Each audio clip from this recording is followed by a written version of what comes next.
자, 시청자 여러분 안녕하십니까? 이지열 코치입니다. 네. 자, 천리삼종 시청자 여러분 안녕하십니까? 이지열입니다. 자, 오늘은 제가 이제 선수 생활을 하면서 그리고 천리삼종을 경험하면서 탔던 자전거들에 대해서 좀 얘기를 하고 싶은데요. 좀 특별한 얘기들이 몇 가지가 있습니다. 자, 오늘 영상 잘 봐주시고요. 구독, 좋아요 꼭 부탁드릴게요. 자, 2만 명 가자! 2만 명! 자, 지금 요즘 뭐 장비가 너무 좋아져가지고, 그리고 가격도 많이 내려갔죠. 예전에 뭐 1000만원씩 주고 샀을 그런 자전거를 지금 뭐 한 2, 300만 원이면 살 수가 있는 것처럼 굉장히 이제 더 좋아지면서도 더 저렴해진 자전거 장비들을 많이 볼 수가 있습니다. 저는 이제 정확하게 1992년부터 천리삼종을 시작을 했는데, 그 당시에는 그냥 그 대회 하나만 하고 말아야지 하는 생각으로 참가를 했습니다. 근데 참가를 하려니 자전거가 있어야 되잖아요. 근데 그 당시에 제가 자전거가 없었어요. 그래서 그 당시 이제 학생으로서 대학교 이제 막 입학하고 나서 겨울 방학 동안에 뭔가 이제 아르바이트를 해야지 그러고 이제 새벽에 아르바이트를 하고 있었는데, 이제 야산에 이제 그 뭐라 그러지? 그 쓰레기장 있잖아요. 쓰레기장. 거기에 자전거 한 대가 이제 시꺼먼 자전거 한 대가 있더라고요. 사이클처럼 생긴 게. 그래서 그걸 가져와서 이제 고쳐서 그 대회 변속도 되지 않는 거 그냥 그걸 대회를 한번 완주했는데, 그래도 뭐 어려서 그랬는지 뭐 자전거가 잘 타져서 그랬는지 코스가 쉬워서 그랬는지 40km를 그 자전거로 1시간 17분을 탔거든요. 근데 그렇게 자전거 타고 나서 달리기를 하는데 쥐가 막 올라오고 전혀 달릴 수가 없더라고요. 연습이나 이런 정보가 전혀 없이 그냥 나갔으니까. 그렇게 해서 뭐 걷다시피 해서 완주를 했고, 그 자전거 이후로 본격적으로 이제 내가 천리삼종에 뭔가를 해봐야 되겠다라고 생각을 해서 구입을 한 자전거가 이제 그 당시에 삼천리 자전거 골드윙이라는 알루미늄 자전거가 있습니다. 그 당시 이제 사이클 선수들이 탔던 프레임인데, 그 선수들이 쓰던 프레임 중에서 좀 하급. 그래서 그거를 이제 총 80만 원을, 프레임이 이제 80만 원이고 이것저것 전체 조립이 한 150만 원 정도 들어갔는데, 그 대학교 1학년 때니까 제가 돈이 어디 있겠습니까? 뭐 버리도 시원찮고 아예 없었죠. 그냥 알바 해봐야 뭐 얼마 되지도 않고. 그래서 또 집에서는 도와달라고 할 수도 없고, 그래서 그거를 제가 등록금, 대학교 등록금을 안 내고 자전거를 사버렸죠. 제가 그러니까 미친 짓이죠. 자전거를 사고 싶어서 난 이걸로 진짜 뭔가를 해보겠다는 생각이 들어서 그냥 아무 생각 없이 등록금을 가지고 이제 자전거 샵으로 가서 자전거를 샀습니다. 그 후에 어떻게 됐을까요? 이제 학교에서 이제 집으로 전화가 왔고, 이제 대노하신 이제 우리 어머니께서 어떻게 해서 그냥 다시 한번 용서해 주마 그러고 이제 내주셨던 그런 기억이 있습니다. 그 사이클로 정말 어마어마하게 많이 타고 돌아다녔습니다. 그때는 훈련 개념이 아니라 그냥 많이 타는 거예요. 자전거 타는 게 너무 신나고 재밌고, 그리고 이제 난 천리삼종 선수가 될 거야 이런 생각에 빠져가지고 탔는데, 그 당시에 제가 조립했던 그 프레임이 이제 알루미늄이라는 거 말씀드렸고, 그 다음에 바퀴는 그냥 알루미늄으로 된 그 당시에 일반적인 사이클 휠이에요. 그 본드로 고치는 타이어도 처음 그때 써봤고, 자전거가 타이어가 이렇게도 생겼구나. 그 당시에는 일반 자전거와 그 자전거 차이가 워낙 크기 때문에 이거 완전히 그냥 고급 세단을 탄 것 같은 그런 느낌이 들고, 승차감도 그냥 쓱 밟으면 쭉 나가요. 너무 좋죠. 그렇게 해서 그 자전거를 한 정말 오래 탔던 기억이 있습니다. 그리고 나서 이제 본격적으로 제가 그 자전거 덕분에 실력이 향상이 돼가지고 어디서부터 이렇게 도움을 좀 받기 시작한 게 이제 자이언트라는 자전거 회사거든요. 그러니까 자이언트에서 다 해주는 건 아니고 그냥 그 좀 싸게 자전거를 이제 구입할 수 있게 도와주셔가지고 자전거 자이언트 알루미늄, 그 당시 뭐 다 알루미늄이니까 알루미늄으로 된 로드 자전거 한 대, 그다음에 이제 TT 타임 트라이얼용 그 당시에 도로 사이클에 뚜르드 프랑스에 나가는 세계적인 그 프로 팀 중에 온세라는 팀이 있어요. 자이언트에서 후원하는 팀이었는데 그 팀 컬러가 제일 유명하던 때였습니다. 노란색과 검은색, 빨간색 조합된 그 이제 사진 제가 있으면 거기서 올려드릴 텐데, 요 자전거가 굉장히 그 디자인도 이쁘게 나왔고, 나중에는 이제 노란색과 회색으로 바뀌었죠. 그래서 그 자전거를 굉장히 애지중지하면서 훈련하면 매일 닦고, 체인도 막 반짝반짝 윤이 날 정도로 매일 닦고 열심히 탔던 그런 기억이 있습니다. 그래서 그 당시 자전거가 이제 TT 하나 있고 로드 하나 있고 그다음 MTB까지 이제 훈련이 이제 많아지다 보니까 훈련량이 늘다 보니까 이제 MTB까지 하게 되는데 그런 자전거를 탔던 기억이 있습니다.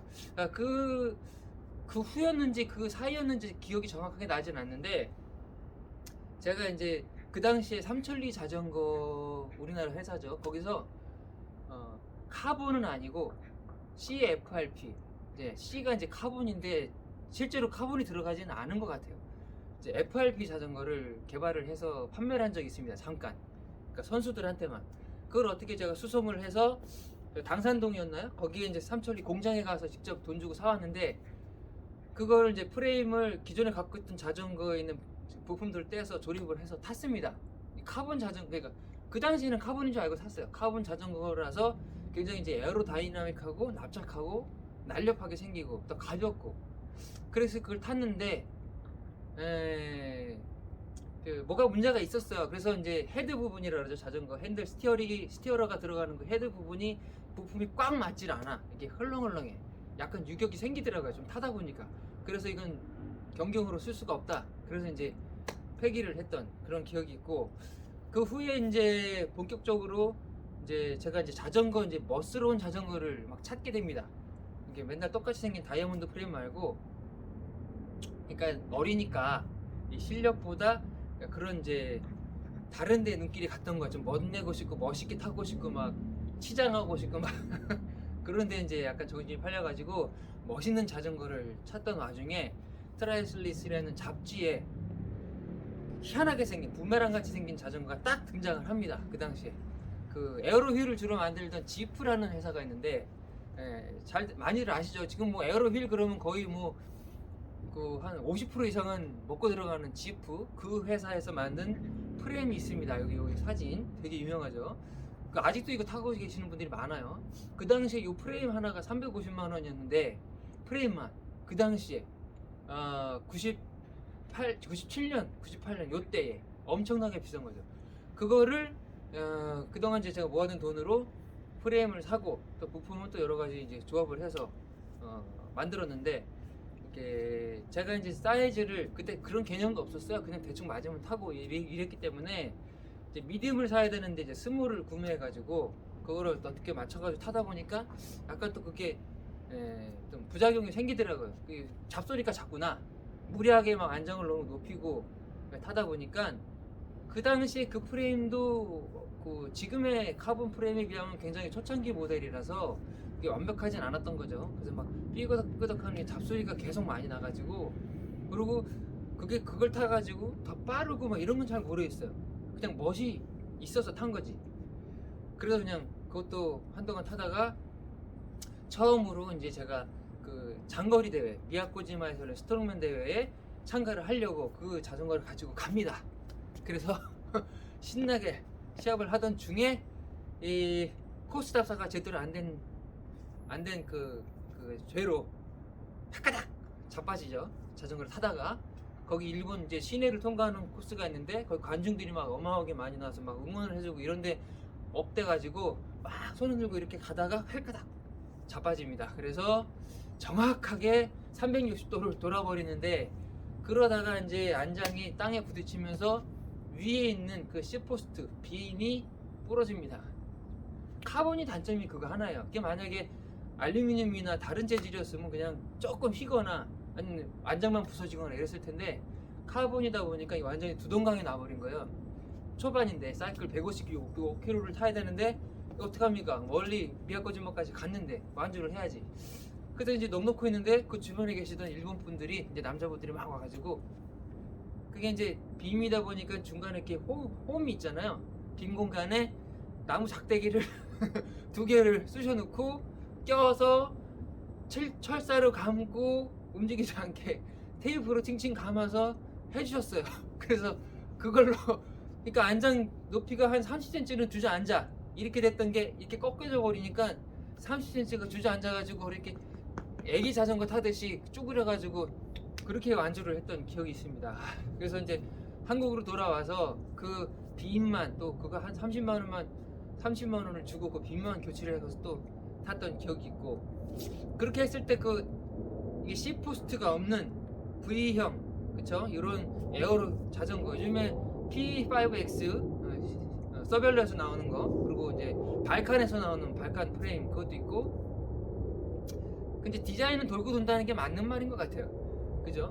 그 예전에 90년대 나왔던 그 디자인이 요즘에도 다시 나오고, 뭐 더 튼튼하게 나오겠지만 공기역학적으로나 이게 시간상으로 큰 이점은 없을 것 같아요.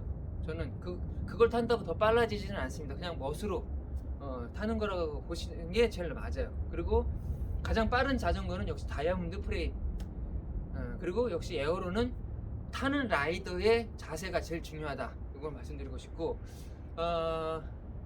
그걸 타서 이제 장점이라고 하면은 글쎄 천이삼종 없습니다. 장점이 없어요. 그냥 멋있는 거 하나, 그거 하나밖에 없고, 또 오히려 그렇게 만들면 일반적인 다이아몬드 프레임보다 훨씬 무게가 늘어납니다. 안 그래도 타임 트라이얼 자전거는 똑같은 무게라도, 똑같은 모양이라도 로드보다는 무게가 더 나가거든요.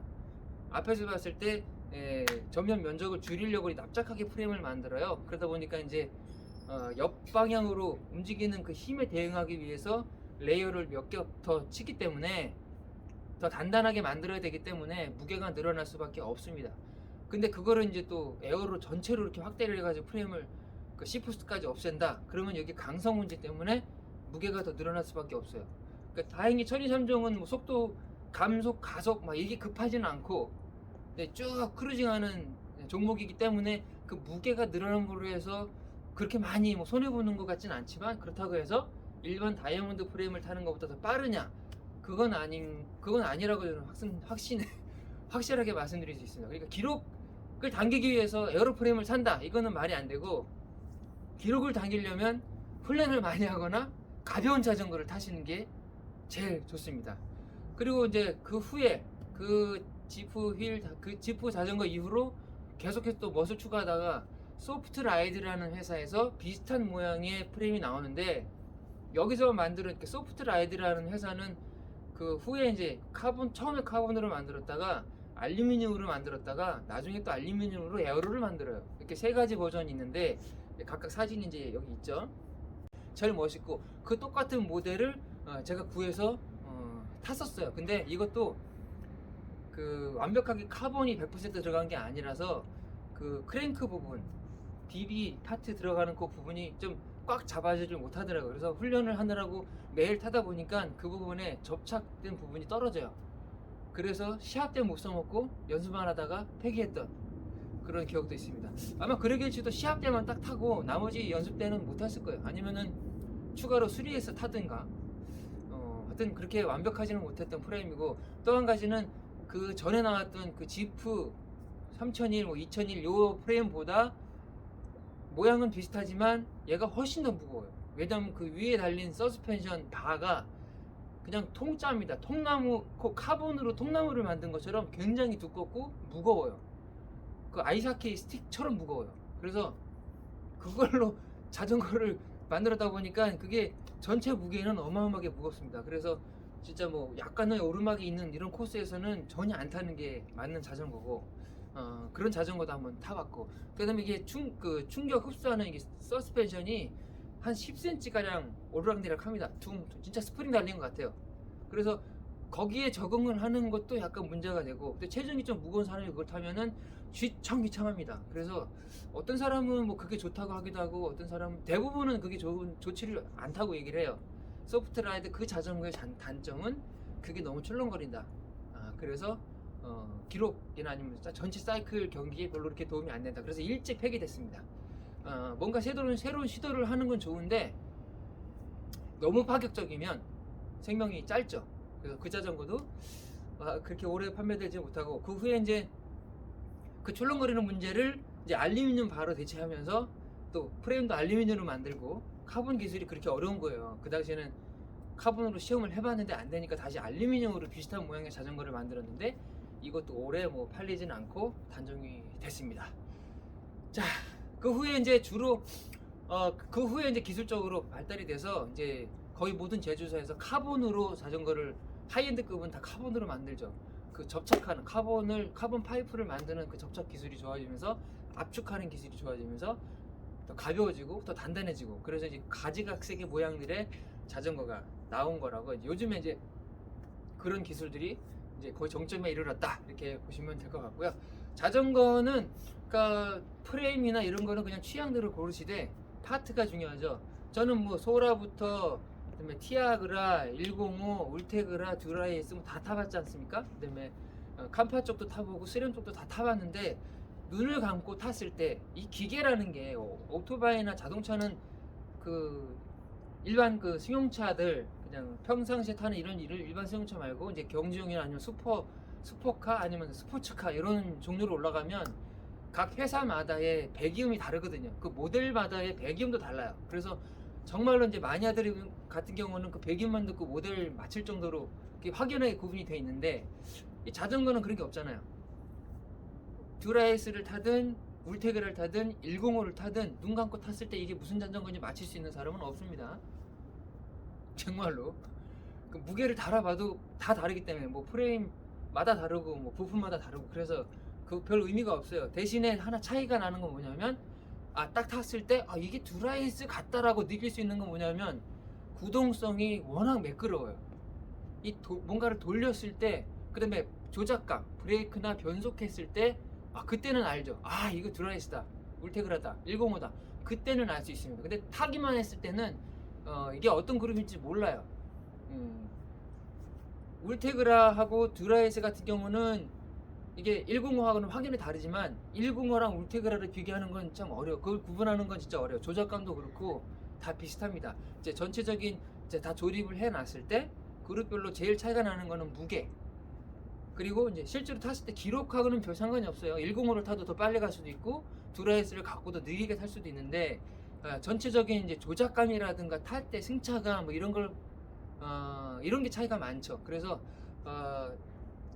모든 기계는 다 마찬가지입니다. 제일 좋은 거 한번 경험을 해보면 그 아래 등급은 눈에 안 들어요. 그래서 처음부터 듀라이스를 타시는 분도 있겠지만, 제 생각에는 105를 처음에, 요즘은 105도 뭐 워낙 잘 돌아가기 때문에 예전에 105가 아니잖아요. 그래서 105로 조립을 해서 가격적인 면에서 뭐 일단 이점을 안고 들어가신 다음에 그걸로 그냥 끝까지 타셔도 되고, 그러다가 아무래도 105가 이제 울테그라나 듀라이스보다 내구성이 좋지 않기 때문에 한 3, 4년 정도 타시면은 그때 완전 신호가 올 거예요.